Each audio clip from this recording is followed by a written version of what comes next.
Hey friends, welcome back to Guess What? Compliance Can Be Simple. I'm your host, Dr. Natasha Guess, and today's episode is a special one. We're exploring something every healthcare leader needs to understand: the connection between compliance, mental health, and the emotional energy that fuels or drains your team's performance. I'm speaking with someone that I trust deeply, both professionally and personally. My friend and collaborator, Jennifer Conrad, therapist and founder of GC Creative Counseling. Jennifer, welcome to the show. Can you give a quick introduction about who you are, what you do, and what your passion is within that space? Hi, Natasha. Yeah, thanks so much for having me. So, yes, I am Jennifer Conrad. I'm a school counselor and also a therapist at GC Creative Counseling. My passion for this work really started in the school system. So, I work closely with students every day, which allows me to see just how deep the need is for real emotional health and support amongst our youth today. During the course of my almost 15 years in the school system, I saw kids carrying just so much weight, academically, emotionally, socially. And I just realized how much of a difference it makes when you truly have someone who listens and advocates and just shows up for them, right? So that experience is really what drove me to explore therapy outside of the school and then eventually open up my own practice. I really wanted to create a space where people of all ages could get the support that they truly deserve. In schools, I do support students through everything from academic pressure to friendship struggles to emotional capacity, being overwhelmed, identity development. I really try to be that grounded, consistent person that they can turn to when life really feels like confusing or heavy. I think sometimes as adults, we kind of often forget that they have their own problems too, but they're still developing as a person. And so translating that into like my therapy practice, I work with children, teens, and navigating anxiety, burnout, grief, depression, again, identity issues, those major life shifts. And I focus on making that therapy truly feel like human, right? Accessible, collaborative, right? So my goal for my clients is to truly like walk in and just feel like, they have they can finally like exhale, and then through that I use a lot of creativity and the knowledge that I've gained over the years just to kind of help fulfill that part. And I don't believe in just like a one fits all approach because we know that we're all different. I use art, I use movement, metaphors, like storytelling, grounding practices. Like there's so many different things to explore there to help clients with and make them feel safe, right? And connected to the experience. That's really my goal. I truly, truly do want my clients to enjoy the experience and not just like you're sitting in a doctor's office and you're just talking about whatever it is, right? Talk therapy is great, but it also, there needs to be like that motivation to want to go. So another thing is collaboration is also another huge in my practice. So partnering with other medical providers, school teams, community organizations, just to make sure clients are fully supported in what they need. And then, of course, like when everyone works together, like our families, our schools, like our healthcare teams, the outcomes are so much stronger for clients. So whether I'm in a school building, in a therapy session, or just working from like the broader community, my mission stays the same. It's to help people feel safe enough to open up, support enough to grow, and confident enough to just handle whatever comes their way. And I feel grateful every day that I get to bring both my experience and my creativity into my work. Wow, Jennifer, thank you so much for that. I can feel your energy and your passion for what you do and for the children that you help, and even the adults that you help. That is such amazing work. Now, let's shift to the questions we have for today. One of the biggest misconceptions that I've seen in compliance is that mistakes happen because people don't follow rules. But in reality, most mistakes come from stress, mental overload, emotional fatigue, and unclear communication. In your work as both a mental health counselor and a school counselor, What emotional patterns do you see that may also show up in healthcare teams? And when I talk about emotions or emotional pattern, I'm speaking of burnout, emotional overload, fear of making mistakes, anything such as that. Thank you for that. I appreciate that. Yeah, I'm definitely passionate about what I do. So, as far as like emotional patterns, you can definitely see like through my words, you can see that I'm very passionate, but also like sometimes I speak a little faster, right? There's that anxiety, right, of just doing what we're doing right now. So even when I'm in doing like public speaking or holding meetings and things like that too, also get very anxious too. Anyway, just bear with me through this whole thing. As far as like emotional patterns, I guess we'll start with like burnout. That's something that I definitely can see. So burnout, emotional overload, fear of making mistakes even. And then just that feeling of being in constant survival mode. I know that a lot of people in the school setting can definitely vouch for that, as well as the healthcare teams as well. As far as like burnout, that feeling like with your brain, where it just feels like, a phone is stuck just on like 1% battery. And you're technically still functioning, but like everything just takes double the effort. Even in school, I see teachers and counselors saying things like, well, I love what I do. I'm just kind of all out of gas for it, right? And so they deeply care, but their emotional tank is just empty. Healthcare teams often express the same thing, even. So compassion fatigue is honestly it's a real thing. It's just like pouring out, empathy like every day, but really having a chance to really refill our own cups, unfortunately. That's why all self-care is so important.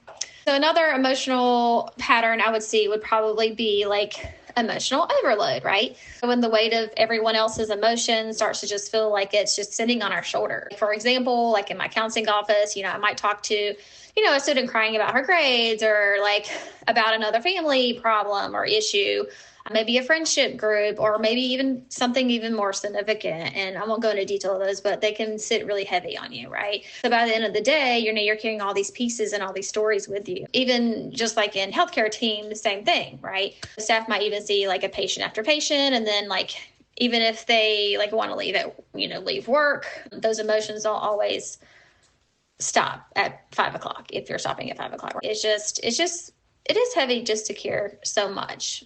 Anyway, going to the next pattern, it would be like fear of making mistakes. This one kind of hits across all helping professions, in my opinion. I'll be honest, I've had nights where I replay conversations with students in my head, thinking like, should I set that a little bit differently? Like it would hit differently maybe. Also, like healthcare professionals also probably feel this too. Like, the stakes are so high that can create a constant internal tension. So like always worrying about missing something or not doing enough for them. And I know people in the school, we also do that as well. Personnel in school, like, are we doing enough? So that fear can slowly just kind of chip away at your confidence and like the joy in your work. And then another big one I see is just, again, like that survival mode. Most of the people that I've seen in both professions, it's been a common pattern for all. Have you ever noticed how even when you're stressing for like too long, you kind of switch from thriving to just getting through the day, right? You grab whatever snack you can find. Sometimes you don't eat lunch. You forget what day it is and even like what you have on your meeting. So on your calendar, right? One more thing to survive. So that's survival mode. It's just not exhaustion. So it's your body's way of just saying like, we're running on fumes here. I see students in it. I see educators in it, and even healthcare professionals. We're all living it too, especially after years of high pressure and emotional demand. Survival mode can just kick in. But the thing is, like, all these patterns come from a place of care. They show up because they do generally want to help people and to do good and just make a difference in people's lives. But caring without these boundaries or breaks really can lead to that survival mode and emotional burnout. So what happens? Sometimes it's small human things, like maybe 5-minute breather between meetings, a real lunch break instead of inhaling your food at your desk, or just giving each other permission just to not be like on all the time, And most importantly, it's recognizing these patterns don't mean we're failing. It just means that we're human. Jennifer, thank you so much for explaining that and to letting us know that it is human and it's not really a failure. I have seen a lot of different types of emotional states show up in workflows, like burnout. Burnout definitely affects how people document, how they communicate with each other. It can even affect how they prioritize tasks and how safe they feel speaking up when something goes wrong. So I love that you explained it that way. I talk a lot about operational drift, which just means that when some small deviations slowly become the new norm. This type of drift isn't caused by negligence, but it's caused by people trying to cope. For example, small providers that are juggling scheduling, seeing their patients, submitting that claim. And then they find a short way to bypass something that will enable them to do that.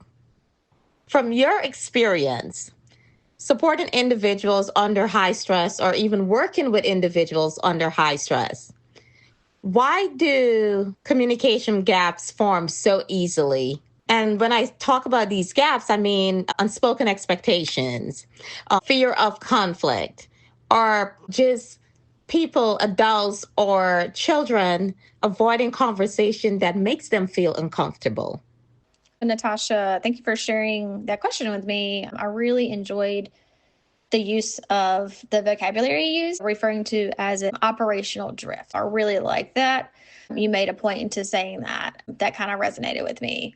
And so, first off, stress shrinks our communication bandwidth.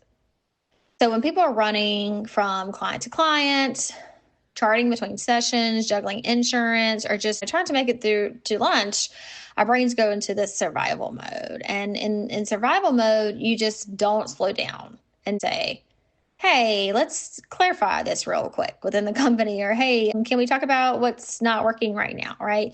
You just try to get through the day. And that's where things just start slipping through the cracks. Then you get those unspoken expectations. So in small practices, everyone tends to wear like multiple hats. People often assume others already know what they need because that's quote, like that's how we've always done it, or that's how they handled it last time, or, oh yeah, they seem really whelmed, so I'm not going to bother them right now. They have a lot on their plate, et cetera, et cetera. But silently hoping that someone just kind of reads their mind, and well, you know, that definitely backfires, right? No one can read your mind. And another big factor, it would be like fear of conflict within the workplace, right? And that's with anywhere really. But in a small setting, conflict feels way bigger because you work so closely together, and sometimes you develop a bit of a friendship sometimes with them. And you don't always want to upset someone that you're going to see every single day. So people try to avoid that. Then they say things like, oh, it's fine, like I'll handle it, even when it's not really fine. And that avoidance definitely can build some pressure, like a little emotional debt that just kind of keeps collecting interest, unfortunately. And then there's the ironic piece to it. So like people in healthcare and mental health often think that they should be experts at communication. When they struggle, they feel a little embarrassed with that. And they don't really want to point that out, instead of just asking for clarity or admitting that they're like overwhelmed. And so instead they just kind of remain quiet. Being good at supporting others emotionally doesn't magically make us perfect communicators, right? Under stress, we're still human beings, and sometimes very human. When you put it all together, stress, unspoken expectations, fear rocking the boat, and this pressure to already know better, you get like a perfect recipe for communication gaps. The good news, though, it is fixable, and it doesn't require a big meeting or a huge policy shift. Sometimes it's just as small as giving yourself and your team permission just to pause, to clarify, to ask questions, and just be open and honest. Creating even those tiny pockets where it's safe to talk openly can change the entire atmosphere. Hopefully that answers your question. Yes, that definitely answers my question. I see that so often with operational drift, and the fact that you do agree that providers are often so busy doing multiple things when they're just a small team. That's definitely where that drift happens. I also know that from what I've seen with some of the people that I've worked with, when that emotional bandwidth isn't there, They tend to just go from one thing to another, not thinking about the consequences of what will happen if something slips in the cracks. And by doing things that way from a compliance standpoint, that practice or provider doesn't stand a chance. Communication is always the first system to break down under stress every time. When I do audits, I can tell within the first 10 minutes if a team is emotionally overwhelmed. I definitely see the same patterns you see with therapy: anxiety, freeze responses, confusion, and even at times defensiveness. So, what emotional or behavioral red flags should mental health leaders or healthcare providers specifically look for that might signal future compliance errors? And that has to do with signs of irritability, withdrawal, inconsistent performance is a big one, or even trouble concentrating during routine tasks. A great question, Natasha. So what emotional red flags should mental health leaders look for that might signal future compliance errors?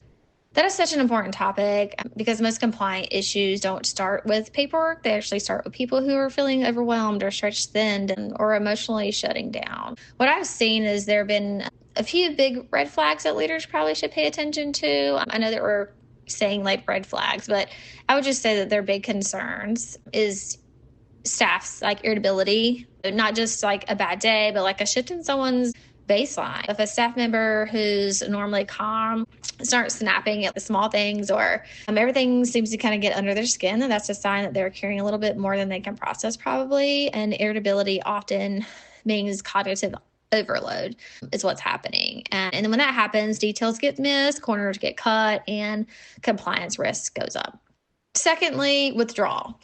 This one's easy to miss because quiet looks like low maintenance, but it also can signal burnout. So when someone stops participating, avoiding team conversations, or seems emotionally flat, it can often mean that they're reserving their energy or they're losing that capacity. And then when people disconnect emotionally, they disconnect from those procedures that are really important to keep. And then mistakes happen in that space. And thirdly, we have that inconsistent performance. You can clearly see this most of the time when someone goes from like steady to unpredictable. One day, sloppy documentation the next. That's a sign that their internal world is kind of all over the place. So emotional exhaustion doesn't hit evenly. It comes in waves, and you can see that in uneven work and how they perform. So the next thing I want to talk about is like trouble concentrating on routine tasks that should be like, again, routine, right? This is a big one. When a normally reliable clinician suddenly struggles with those simple workflows, like forgetting to finalize their notes or missing steps in their intakes or needing things repeated, that's not laziness. It's usually due to cognitive fatigue, stress overload, or early burnout. And compliance issues usually show or follow right behind those concentration issues. And here's the bigger picture. None of these red flags mean someone is like failing, right? They're just signals or early warning signs that someone is feeling really, really overwhelmed for a long time. And so that's when we definitely need to do some self-care and put some things in place to support that individual. For leaders, the key is just to respond with curiosity and empathy, not being so corrective, but I mean, being corrective, obviously, and letting them know, like, what can we do to help support? What do we need to do to fix this kind of thing is working as a team. And then asking me, like, I'm noticing this shift. How are you holding up? Instead of, hey, get it together, you're slipping. Because addressing the emotional root is what actually prevents the compliance problem. I love what you just said. Just having that insight into a staff member's behavior to realize that this is not what a person shows up as on a daily basis, and taking that time to seek them out and ask what's going on and see how you can help. That is wonderful on a leader's part.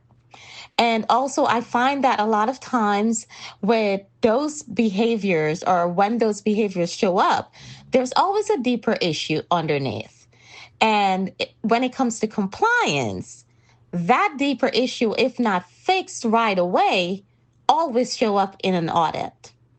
Auditors tend to pick those things up, especially in that first 5 minutes of interviewing someone.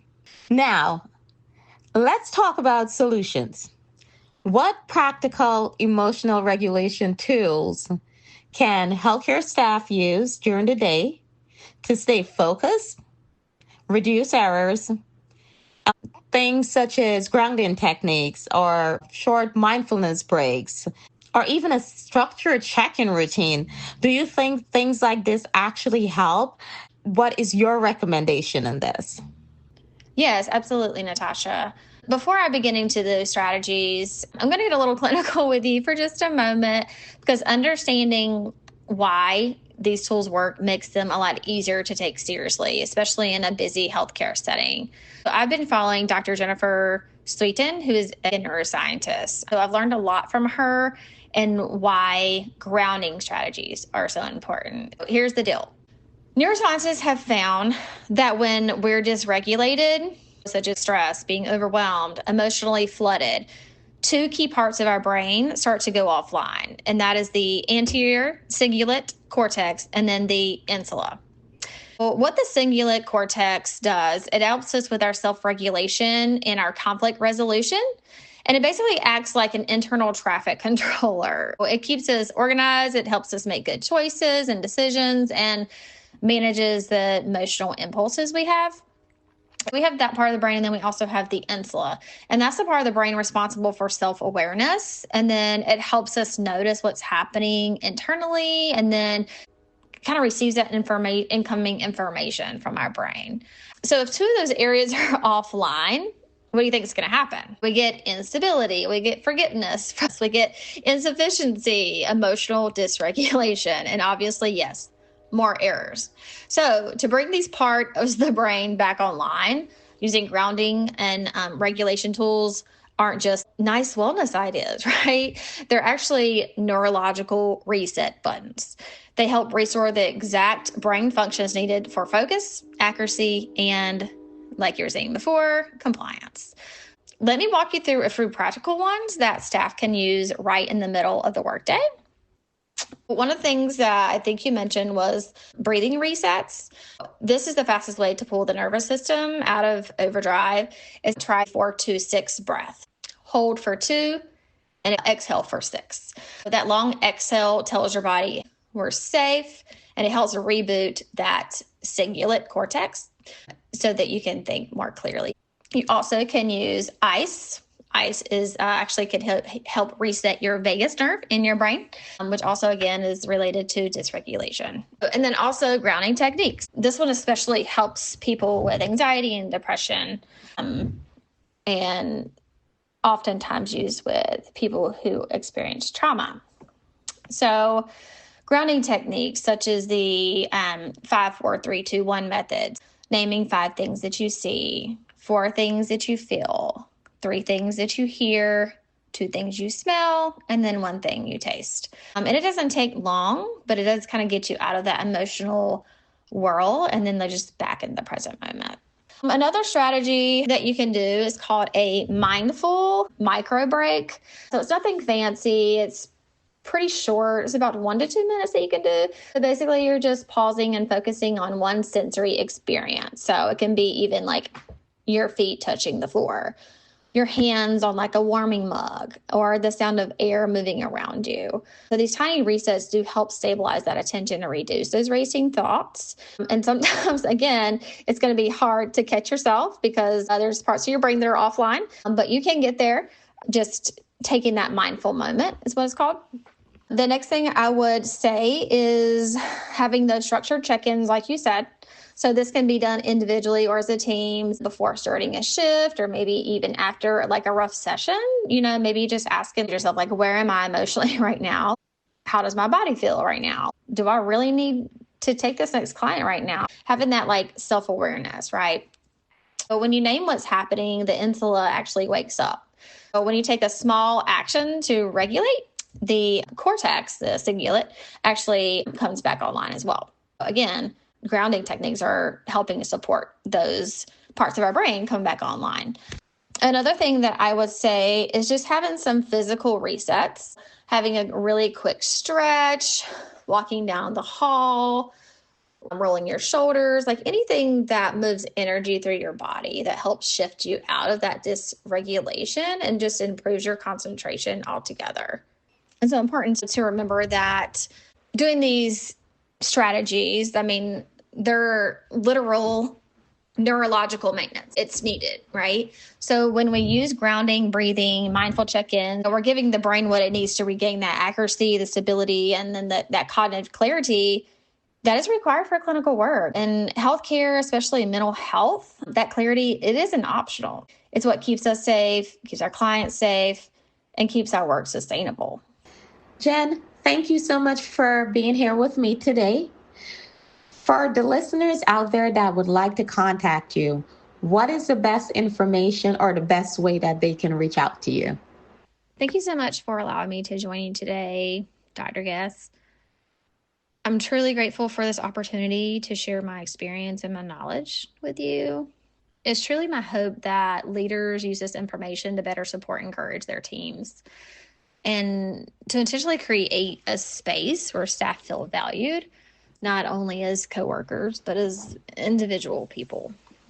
If anyone would like to connect or has any additional questions, you're more than welcome to reach out to me via phone at 919-437-1681 or visit www.gccreativecounseling.org to book an appointment.